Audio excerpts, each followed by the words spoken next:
when you're asked to evaluate the function at a given value, there's our given value. All that means is plug in that number into all of the x's. And don't forget PEMDAS, right? Welcome back. We're talking about evaluating the function at this particular value at x equal 2 or a equal -3. We're also going to talk about dividing and remainder theorem. Here we go. Let's jump right into it without further ado. When you're asked to evaluate the function at a given value, there's our given value. All that means is plug in that number into all of the x's. And don't forget PEMDAS, right? Please excuse my dear Aunt Sally. All right. I love Sally. Thank you. So we have a negative. Plugging in 2 into that x value. Cubed plus 6. Plugging into 2 minus 7. I always put my answer in parentheses because it'll help me with my negatives. Don't miss it. All right. So 2 cubed, that's 8. Times negative is -8. That's a positive. So 6 times 2 is positive 12. And just bring it down that minus 7. Here we go. We just need to add, and let's add correctly. 8 and 12, -8 and positive 12 combined to be 4. Minus 7 is -3. There's our answer. You're like, wow. Wow. Wow. Wow. Wow. Wow. Wow. Wow. You're a genius. I'm like, yes, I am. Thank you. Never tested. All right. Well, that way, you know, maybe I was. Maybe yet. Who knows? They did a lot of anyway. All right, let's plug in -3 here. So we have -3 cubed plus 3 -3 squared plus 2 times -3 plus 8. My mom can tell you if I was tested. All right. You guys are like, you definitely need to be. Okay, -3 cubed. So that's -3 times -3, which is positive 9. Times -3, which is -27, plus 3 times -3 squared. So -3 squared, -3 times -3, that's positive 9, times 3, positive 27. That's nice. Okay. 2 times -3. 2 times -3 is just -6, plus 8. Look at this, though. -27, positive 27, these guys are going to be 0, right? They're going to cancel each other out. -6 plus 8 is simply positive 2. Let's go. All right, that's how you do evaluate the function at this given value. The next thing is state if this is a factor of the polynomial. So what I like to do here, especially when it's friendly, man, is that friendly, you know, is synthetic division. I hope you know synthetic division. If you don't, let me teach it to you as quickly as I possibly can.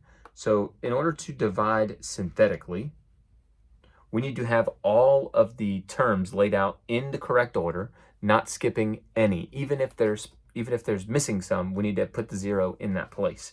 But we'll lay out all the terms, and then we'll plug in, we'll do some awesome stuff. All right, so here we go. So we're looking at, I'll do it in a color so you can see it. Ooh, I said a color. Hello.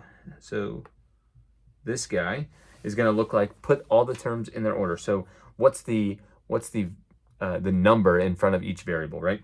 So it's going to go positive 1, then -1, then another -1 for a k, and then a -2. And then we're going to look at this guy, right? And we're going to, it's like you've solved him, right? If k minus 2 is equal to 0, right? And you add 2 to both sides, k is equal to 2. That's the number you're going to use. You could take the opposite, but this is actually the math that you're doing with that. But if you always think, oh, I'm always taking the opposite, that's totally okay. But you can use it with fractions, even though your teacher might be like, don't do that. You can, but that's how you get there. That's how you do it. So here we go. Using a 2 right here. Synthetic division says this.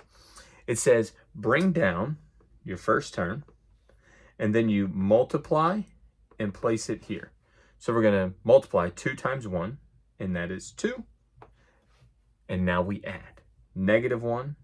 Let's do it in blue or yellow. -1 and positive 2 combined to be positive 1. So now we multiply and we bring it there. So 2 times 1 is 2.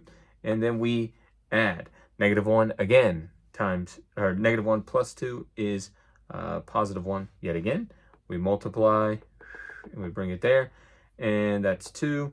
And so this answer right here is 0. That is our remainder. If our remainder is 0, the answer to this question is yes, it is a factor. Yes, it is a factor. That is horrible. That is terrible. It is. It's like one word, you know. It is a factor. Why is it a factor? It's a factor because we have no remainder. Think of it like this. Is 2 a factor of 6? You're like, yes, because 6 divided by 2 leaves me with 3, no remainder. Is, let's see, is 2 a factor of 7? You're like, no. Why? Because 2 divided by 7, right? If you're trying to, let me say it like this, 7 divided by 2 is 3 with a remainder of 1. So it's not a factor. That's how this works. All right, let's check the other ones. We're going to use synthetic division. And now that you know how to use synthetic division, we can fly, baby, fly. So here's our equation. We're going to go right down the line. So the b to the 4th is a 1.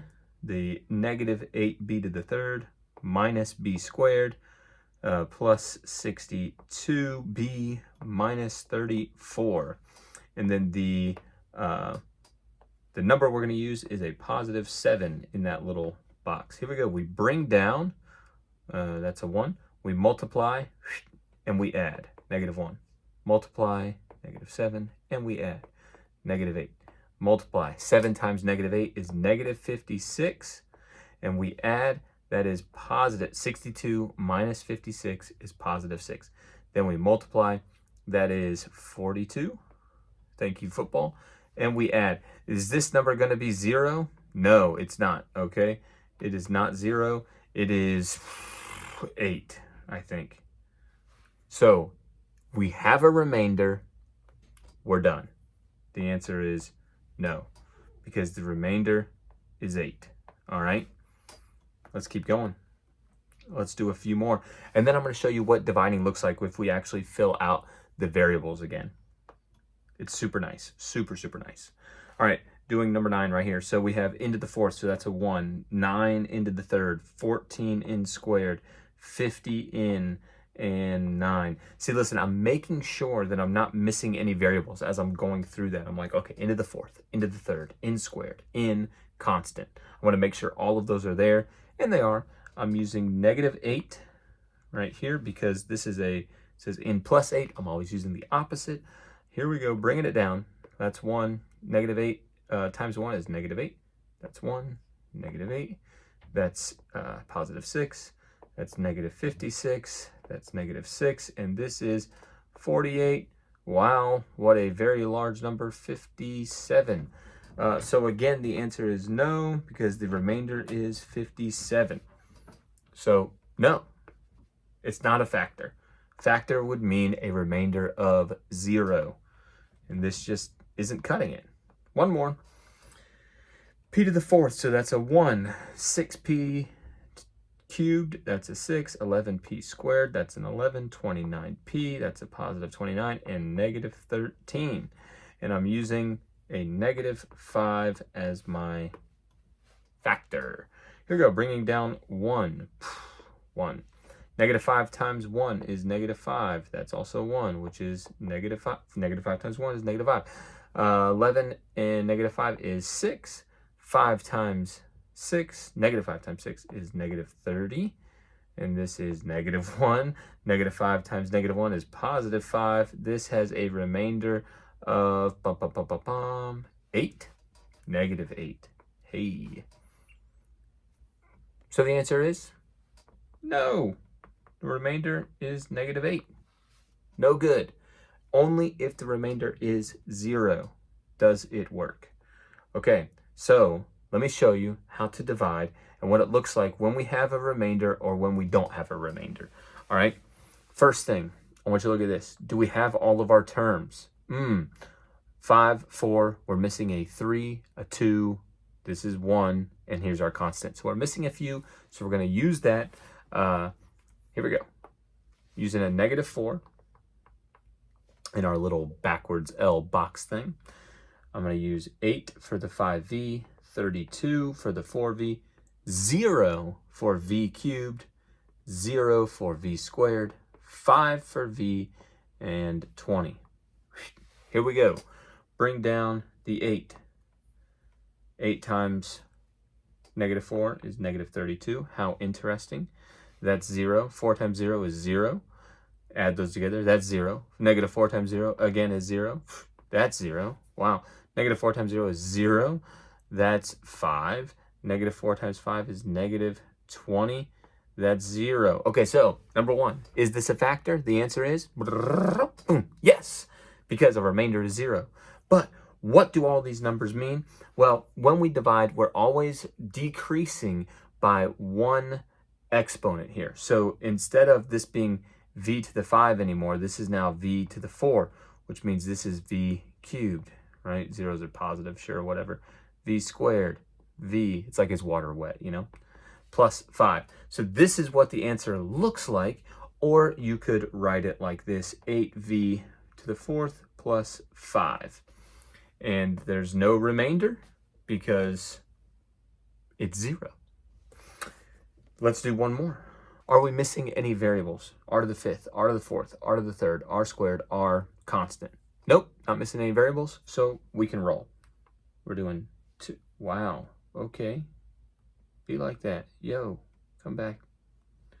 Come back to me. Alrighty, let's try it again. Yep, got it. Are we missing any variables? No. So we have positive 2 in our backwards L. That's a 1 R to the 5th. That's a 6 R to the 4th. Negative 13 R squared. R cubed. Negative 5 R squared. Negative 8 R. Positive 14. Here it is. Bring down the 1. 2 times 1 is 2. Add. 6 plus 2 is 8. 2 times 8 is 16. Negative 13 plus 16. Wow, it's getting late. Is positive 3. 2 times 3 is 6. Add these together. That's a positive 1. 2 times 1, 2. Add these together. Negative 8 plus 2 is negative 6. 2 times negative 6 is negative 12. This leaves me with a remainder of positive 2. What does this look like? Thanks for asking. So again, this was R to the 5th, so that means this is going to be R to the 4th plus R to the 3rd, 8R to the 3rd, plus R squared plus 1R minus 6. And we can write it with a remainder of 2 like that. Or you can write it like this. We have R to the 4th plus 8R cubed plus 3R squared plus R minus 6. And then we could write the remainder, instead of R2, you could write it 2 over this factor right here that we were dividing by, R minus 2. You could write it like that. Either one works. Both are correct. Don't kill the messenger. I'll catch you next time. Thanks for dividing with me. Like, subscribe.